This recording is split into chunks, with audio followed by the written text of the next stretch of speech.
Miami versus Miami. How do the matchups break down for our Miami Hurricanes?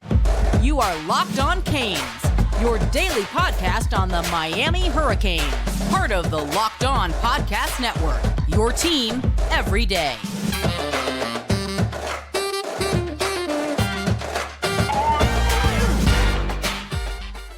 I am Alex Donno, University of Miami alumnus, longtime South Florida sports radio vet, and contributor to allhurricanes.com. And thank you so much to the everydayers for making Locked On Canes your first listen. We are finally 2 days away from Miami taking on Miami. I want to remind you guys this episode is brought to you by GameTime. Folks, download the GameTime app, create an account, and use code LOCKEDONCollege for $20 off your first purchase. When it comes to breaking down these matchups, I couldn't think of a better person to help us out with that than Miami Hurricanes color analyst, former Miami Hurricanes team captain, Don Bailey Jr., who has been hard at work studying the opponent. I think he might be in the film room right now. Don, how are you? I'm doing great, Alex. Thank you. It's been a good August. I'm ready for a little kickoff, ready for a little Hard Rock Stadium and some pregame, in-game, and post-game conversations. You know, Don, let's start with Miami's defense, because the Canes, they're going up against an experienced quarterback in Brett Gabbert. He is the younger brother of Blaine Gabbert, and, you know, Brett's been making some headlines this week with the whole real Miami discussion. But, you know, Hurricanes defensive coordinator Lance Guidry described Gabbert this week as a general. You know, the Redhawks, they did lose some of their offensive line from last year. So how does Miami match up against Gabbert? Do you think they'll be able to get pressure on him, Don? Oh, I think they're going to be able to get pressure on him eventually. You know, they're going to have to figure it out early. But, you know, Coach Guidry is all about pressure. So sooner or later, he's going to get you. It just doesn't. I don't know how soon, but he's gonna manipulate the line of scrimmage. He's going to use his linebackers. He brings his corners, his safeties. Everybody's an option when it comes time to rushing the quarterback or putting pressure on the quarterback. Gabbert, in my opinion, he's excellent. I mean, is he a first-round draft pick? That's not what I'm talking about. But as far as running his system, having the guts to do what he does. I mean, he'll pull it down and run. He's got an arm that's good enough to make plays happen. He's thrown for over 6,000 yards. He's the heart and soul, I think, of the whole team. I really think he sets the example for the whole team. A lot of times guys will say, well, he's that for the offensive side. He is the example that they put out front for everybody. He's an effort guy. He's a high IQ guy. And he loves the game. I mean, he is a football player, not just a quarterback. And you look at some of the offensive talent in the passing game. They've got a transfer wide receiver from Notre Dame, Joe Wilkins Jr. They've got some exciting-looking freshmen, Javon Tracy, Q Williams. Obviously, Don, going back to last year, Miami had some coverage breakdowns. They allowed some big plays in the passing game. How do you think Miami's new look secondary? Safeties look pretty much the same as last year, but the cornerbacks do not. How do you see Miami matching up with their outside talent? I think it's too early to tell. We haven't really seen anything other than a couple scrimmages. We haven't seen anything live. I mean, that's the fact. I believe that there's talent there. There's size there. There's experience there. You know, you've got the younger Brown who has no college experience. The older Brown's got 30 some odd games experience. So you'll have those guys working their way in. So I think you just got to have to not give up a big play. I think you almost have to play it safe at the corner spot as far as coverage goes. You know, thank goodness you have the safeties back. You know, we all know that Cam has done a phenomenal job. And then, of course, Williams, he's a guy that they're going to move around and have him manipulate the box from time to time. But it's going to be the secondary it's going to a little bit be to be determined at the corner and nickel spot. Yeah. And how do you feel, Don, about the linebackers? It seems like there's been a good battle at will linebacker between KJ Cloyd and Wes Besaint. And then it seems like Mr. Maui Noah, Francisco, the older brother, has done an excellent job at Mike linebacker. Let's start with Francisco. He came onto campus and made an impact in the spring, had a great spring, got better every day. And the same thing has been held true in fall camp. And I believe he's a force. Is the biggest linebacker really Miami has had in a long time. And he coming from Washington State. he played against the USCs, the UCLAs. He's seen big-time opponents, so he's not going to be intimidated by anything in the ACC. He's a guy that can rush the passer. He's a guy that can cover. He's had interceptions that when he's at Washington State, even scored on one, I believe. And, you look back at his career and you can see why he's going to help Miami. As far as the other spots go, it's almost like the running back room to me, Alex. They need everybody. It's going to be committee. Everybody gets caught up on who's going to start. Well, if you start and you play 8 plays and you don't start and you play 48 plays, what are you doing? What difference does it make? I'm not caught up in that, but Cloyd is going to definitely help. You've got Bassett, who's last year, the last month of the season, really came on. He's had a good camp, but the best news is for Hurricane fans is we're asking who's going to start. To me, that means there's competition. Yes. And if you've got competition up until kickoff, then your team is going to get better. And I think that's very, very important and shouldn't be overlooked. I'm not, I have the conversation with Joe Zagacki. He, of course, is all about the numbers and the placement. And I get it. That's his job. But early on, what difference does it make? Put them all down, because I think it's still getting sorted out. I really do. I think what you see this week as a starting lineup may not be the same thing that you see next week against Texas A&M. And it may not be the same after that. Sometimes it takes you through September, and some positions are really, unfortunately, in my opinion, not solidified the whole year. That's great stuff. And I agree with you on the depth chart. It's going to be a fluid thing from week to week, no question. Something I'd love your take on the running defense, the rush defense for Miami, because that was an area that was inconsistent, sometimes problematic last year, Don. And we were just talking about this with Joe Z on Hurricane Hotline last night. I get more questions about defensive tackle than probably any other position on the field. How do you feel Miami's coming along from a rush defense standpoint? They're getting better. I think they've added some size, they've added some experience. Dean is a guy that came from Purdue, had a very productive career there. His presence here has been felt on the field. The Hurricane fans don't really know who he is, and how can they, right? He's a guy that came in through the portal, but he's aggressive, he's twitchy, he makes things happen, and he's an electrical engineer. He's very smart. He's not going to break any assignments. But to me, on that defensive front, and this is a forever for me, if you have the best defensive tackle in the country, there's a good chance you're going to have a pretty darn good defense. Now, Miami doesn't have that position solidified as the best in the country, and really, they're not even brought up as the best in the conference. They need that to happen. Now, Leonard Taylor's going into his 3rd year. It's time for him to plant his flag and say, I'm the dude. I'm the guy that is going to run this defense. And we can talk about everybody else, but in my opinion, if you start right there at that spot and you go back through the history of this program, and really most programs, when they have a guy that is a difference maker at defensive tackle or that 3 technique, then you've got a defense that's going to have some success. And I hope that Leonard Taylor, when we're talking next week at this time about previewing Texas A&M, I'm going to tell you, hey, Alex, this guy had the game. It's coming. This is his time. All the 5 stars are paying off. I hope that's the case. But again, that whole front is going to have to work together. The way this thing works with Coach Guidry is it's not a one-man show. This is an orchestra where he tries to get everybody to participate, and all the timing, and make sure that these blitzes and these pressures happen so it doesn't expose them somewhere else. We're only getting started on this episode of Locked On Canes. A little bit later on, I'm going to give you guys the inaugural for this season, Week 1 Hurricane stock report, who we're buying, who we're holding heading into this game. But when we come back with DBJ, got to talk about the Miami Hurricanes offense and how they match up with the Redhawks defense. We're only getting started. You want to keep it locked right here to Locked On Canes. Guys, if you're looking for those last-minute tickets, you can get incredible deals right now at GameTime. I'm telling you, I've seen tickets this week for only $4. Miami versus Miami this Friday. I know it can be stressful. You're looking for those last-minute tickets. Are you getting the best deal? Are you getting ripped off? You'll never get ripped off at GameTime. Buying tickets to your favorite events shouldn't be stressful. They've got flash deals and last-minute tickets at GameTime.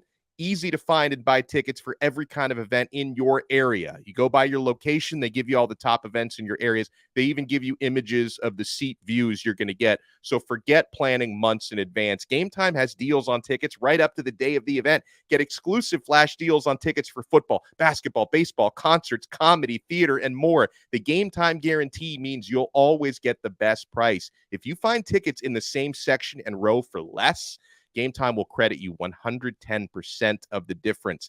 Download the GameTime app, create an account, and use our code LOCKEDONCollege for $20 off your first purchase. Terms apply. Again, create an account, redeem code LOCKEDONCollege for $20 off. Download GameTime today. Last-minute tickets, lowest price, guaranteed. Thank you so much for making Locked On Canes your first listen today. College football season is here, and this season, Locked On is kicking up our coverage with Locked On College Football Live. Each Friday, Locked On will go live from 11 a.m. to 1 p.m. Eastern on every Locked On College YouTube channel. College Football Kickoff Live will cover playoff implications, the conference rivalry games, and go in-depth like only the Locked On Network can, including insight from analysts, from our stable of Locked On College hosts, including myself, covering every team every day. Find Locked On College Football Kickoff live every Friday from 11 a.m. to 1 p.m. Eastern Time on any Locked On College YouTube channel, and you will not want to miss it. Obviously, we don't want to miss this big matchup on Friday, Miami versus Miami. Don Bailey Jr., Miami Hurricanes color analyst, is with us, does an awesome job calling the games alongside Joe Zagacki. So, Don, I can't wait to watch Miami's offense this week, the Hurricanes offense, that is. Going up against Miami, Ohio, they had the best defense in their conference last year. They returned 9 players who got starts on their D last season, so there's a lot of continuity there. What stands out to you about the Redhawks defense, and where, in what areas can they make the Hurricanes' lives difficult?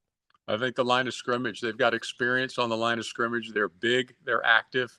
They've got a linebacker, number 15, he's everywhere. He's got 248 tackles the last 2 years. He's been around and has seen everything twice. And they really try and free him up. They do a fair amount of stunning in games on the defensive front, but they're a precision defense. And what I mean by that is you can tell that they've been running the same thing again and again, and they're very precise in their moves.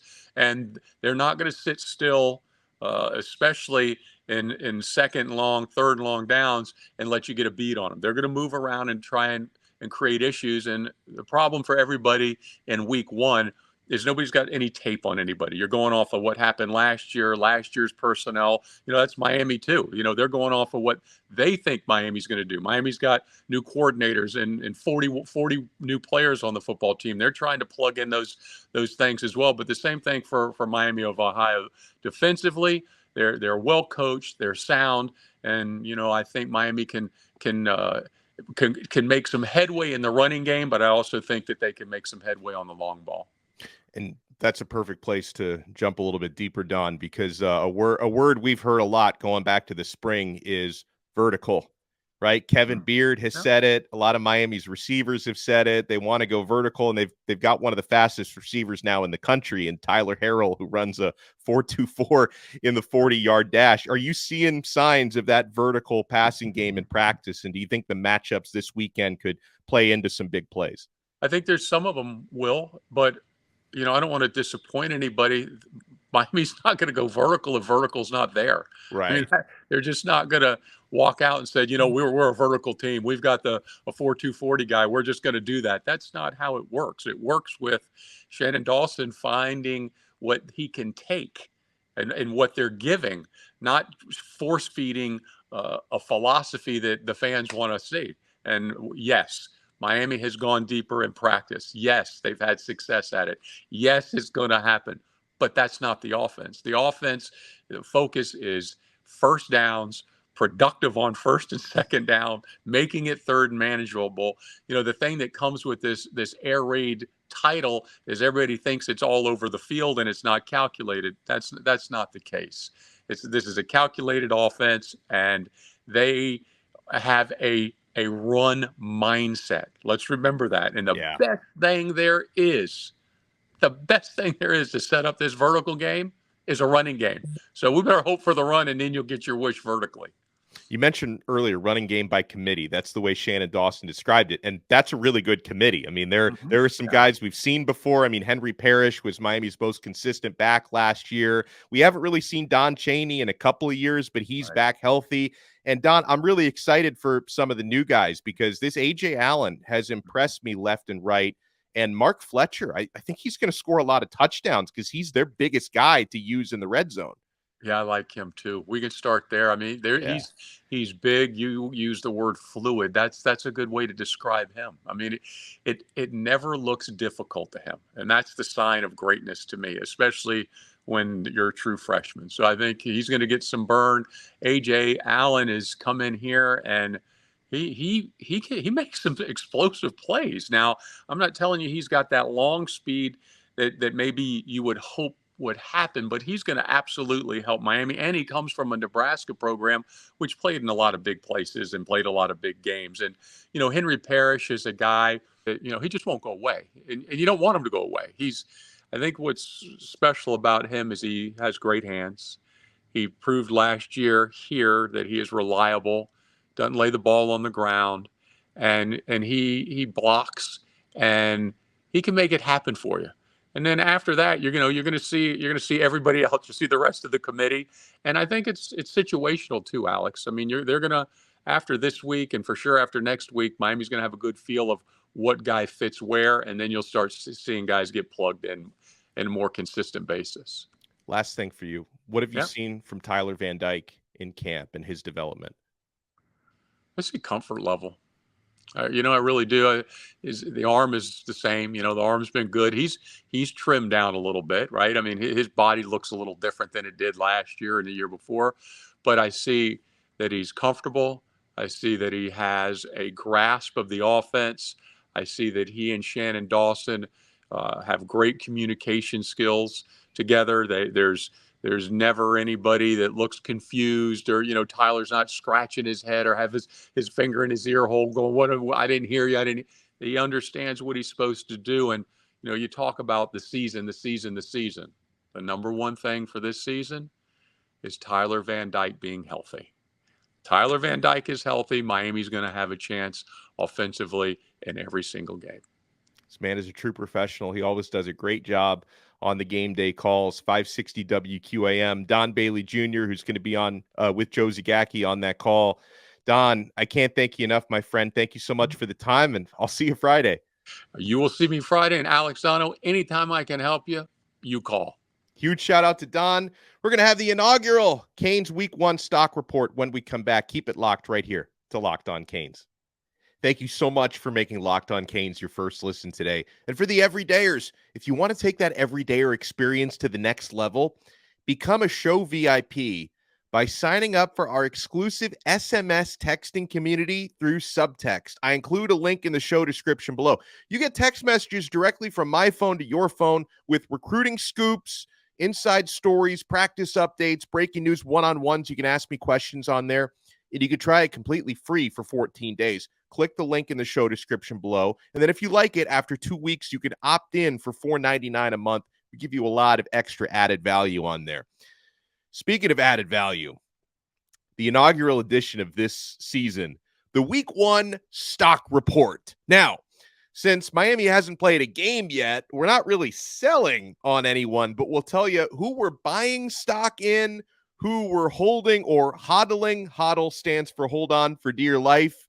And, we try to get creative with these. This is not like the most obvious, ridiculous stock tips that you'll get from your Uncle Louie down the block. Like, kid, come here. I got a hot stock tip for you. There's this company. You might want to think about buying Amazon. They used to sell only books, but now they sell everything. You need to buy Amazon. We try not to be so obvious with these, but Week 1, Miami Hurricane stock report. I am buying stock in a couple defensive players. KJ Cloyd, the transfer linebacker from Louisville, and Daryl Porter, who's now in his second year at defensive back in Miami, former West Virginia guy. Cloyd, we'll find out for sure on Friday, but KJ Cloyd might have in fact won the week 1 Will linebacker starting job. He's been competing really nicely with West Basaint in practice. That's been a good competition. And I think he might start, but even if he doesn't, KJ Cloyd is going to play a lot. He's having a really good fall camp. And then with Daryl Porter at cornerback, I'm buying low on Porter since most people have been talking about Damari Brown, the true freshman who's gotten some works with the ones more than they're talking about Porter. But that's been a really good battle there. And I would not be surprised if Daryl Porter ends up getting the first start because of his experience level. And he's had a really good fall camp. I don't think enough people are talking about Daryl Porter. So it would not surprise me if Porter is the guy who starts opposite of Devontae Brown, who obviously should have been buying stock in Devontae Brown a long time ago. I am loading up this week. This is a big buy here. I am loading up on defensive line stock for Miami of Florida because one area where Miami of Ohio lost players from their starting lineup last year is at the offensive line. And even their O-line last year wasn't great. They gave up 38 sacks a season ago. And not to mention the extra motivation and bulletin board material from their quarterback, Brett Gabbert, who's out there saying that the real Miami is in Oxford, Ohio. So if Miami's defensive front needed any extra motivation, they got it. I'm looking at buy stock in everybody from Akheem Mesidor, Reuben Bain, Nyjalik Kelly, Leonard Taylor, Jafari Harvey on down. Would not surprise me if the Hurricanes going up against a team that's been talking a little trash, not the best O-line in the country. I think the Hurricanes could end up with 5 or 6 sacks on Friday. You heard it here first. So I'm loading up on the defensive line. I'm also loading up stock on a couple of Miami's running backs. A.J. Allen and Mark Fletcher. Allen, the transfer out of Nebraska. Fletcher, the true freshman out of American Heritage. These young running backs are ready to contribute big time in the rotation.